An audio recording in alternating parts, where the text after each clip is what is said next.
नमस्कार साथीहरू, मेरो भिडियोमा स्वागत छ।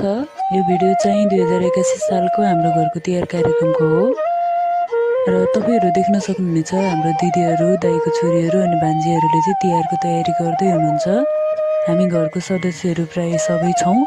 तस्बिर आफै बोल्छ भने चाहिँ भिडियोमा आफै देख्न सक्नुहुनेछ कति रमाइलो छ भनेर।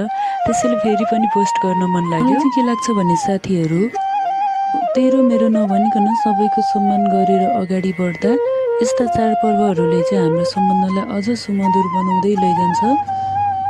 हाम्रो कमजोरी चाहिँ के छ भने अलिकति फजुल खर्च गर्ने, अनावश्यक खर्च गर्ने समस्याहरूलाई चाहिँ कम गरियो भने अझ सबै कुरालाई चाहिँ सम्मान हुन्छ, अझ झनै राम्रो देखिन्छ भन्ने मेरो सल्लाह सुझाव हो।